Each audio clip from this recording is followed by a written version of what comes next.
Blackview Shark. On the latest video, I taught you the unboxing where we unraveled the contents. As good as said, it was a well-made unboxing experience, arriving in the staple rectangular box. Kudos to Blackview for including everything necessary to start up this phone, from the charger, cable case, extra protective screen, back cover, and the phone itself. It kind of set me on the low that my unit got this really messed up sticker residue at the back of it. Kind of just ruins the beauty of the naked phone, which leaves me no other choice but to slap this cover on, always. Yeah, it's a $100 plus budget 5G phone, requires some promising features for the average user, and the 1% of users that expect a bit of extra performance from an average phone. Looking at the front, it's a thoughtfully well-crafted device, from the undeniably thin bezels that just gives you as much room to enjoy the full screen, to the surprisingly shimmery plastic back which has a tone or two with reflections when directed to light as it reveals wave patterns. It weighs just 200 grams and so it's incredibly lightweight and no burden to hold.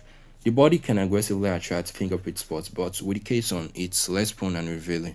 Now for the obvious, which I see and I know a lot of you will be going in from ear to ear about right now. The camera alignment is just like the iPhone in Android form, except the lenses are exceedingly larger and it cuts a tad bit of what an iPhone cuts, so it makes zero sense to call this a competition in the first place. This iPhone-like design has sort of become a generic pattern for most budget-level Androids recently. Though it's not my favorite, but it's what it is. I mean, itel just released their own S25 Ultra while we're waiting for the May deal from Samsung next year. I mean, you all should just really appreciate these guys for giving you room options depending on your budget. So subjectively speaking, while we're not talking about aesthetics, camera design only influences my choice based on touch sensitivity and comfort, but not necessarily functionality, since I would still use all phone cameras the same way, whether budget or flagship. So far, this one feels right on the hand and I guess I work with it. The Shark 9 is a 5000 mAh battery compact powerhouse.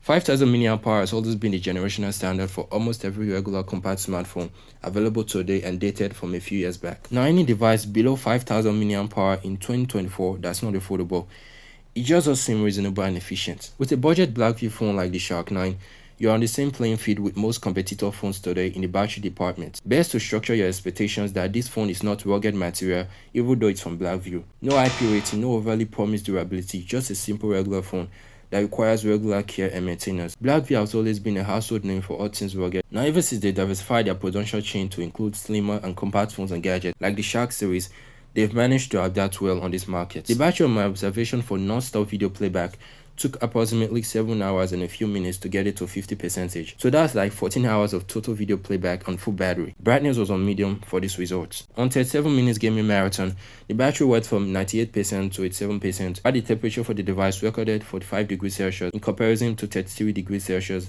before I began playing. That's just how warm it goes. If you're satisfied with the result, depending on your user preference, feel free to share. The Shark 9 runs under the Android 14 while also under DocOS. DocOS offers you a usable system, but something about this OS skin still feels like it's from the early days of Android. Don't get me wrong, it's decent and I've had no issues so far, but I feel they could improve on the styling aspect and make operations around the phone appear more modern and up to date. On the lock screen section, you can customize text to be on bottom display, so if you've been wanting to scale predators from your phone when it's locked, this is how. There's also the leave to check feature, which just allows the lock screen automatically trigger on when picked without having to touch anything. There's a smart window slider that stores up apps you would like to access on the go and open in between operations. You also get this pretty cool speaker cleaning feature, and it just takes a few seconds to mitigate speaker hindrances when you're cutting one. Say you got dirt inside of your speaker. For security, there's face unlock and fingerprint. The side fingerprint on this phone is responsive.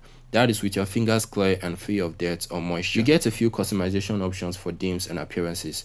When you check out some of these dims, it sure makes the phone come more alive. The screen is a 6.67-inch 720 pixel resolution.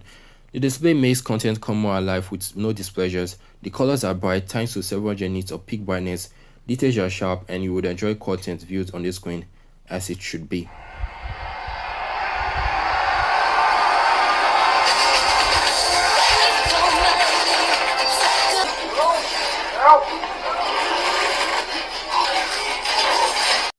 Operations are smooth and it wouldn't give you trouble with regular use, also being it runs on a 90Hz refresh rate that can be adjusted to 60Hz for power saving and an ample RAM of 8GB that can be upgraded with RAM extension. Navigation is as cohesive as can be, which leads us to talk about the performance segment. At the heart of the Shark 9 sports a Unisoc T820 8-core 5G chipset, It's a low and cheap while functioning to a considerate level of your expectation. I just want to address this indifference when it comes to Unisoc chipsets, especially from people with little financial output demanding top-tier performance. Commonly, you will find most budget smartphones making use of this unique sub-model, which generally translates to affordability. This regularity is what sort of created the sour remark whenever the name Unisoc is heard in any room. But on the contrary, it's not a bad chipset when you level your expectations. It performs just as well as any similar hardware sold by alternative companies, and this one in particular technically exceeds the results a MediaTek Helio G99 or a 6080 would give to you. With the hardware, I was able to run some common games in default settings. It was compatible with the likes of Call of Duty Mobile, PUBG and Free Fire, all running on the best medium settings possible for the device. But for general less demanding titles like Beach Buggy and Grand Theft Auto,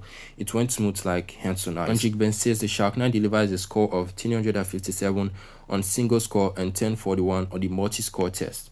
For Antutu, the benchmark arrived at 504,215, with breakdown scores of individual components like the CPU generated below. The camera system is solid for those tag-along snaps, and the quality is as average for an average phone. It comes with a 50 megapixel main sensor and an 8 megapixel for selfie. You get something like this. I'm not the best when it comes to the camera aspect, but at least you have an idea. For video, you get dual options for 1080p 30fps and 4K 30fps. It only makes sense to choose the latter for the best possible outcome. And for storage, you get 256 GB with an extra slot for up to 2TB memory card expansion. Just the storage you need to hold everything, photos and videos. So there we have it. Does the Blackview Shark 9 stand out for you in any areas at all, or you have something else in mind within the same category that could pass out as a better option? Be open to share.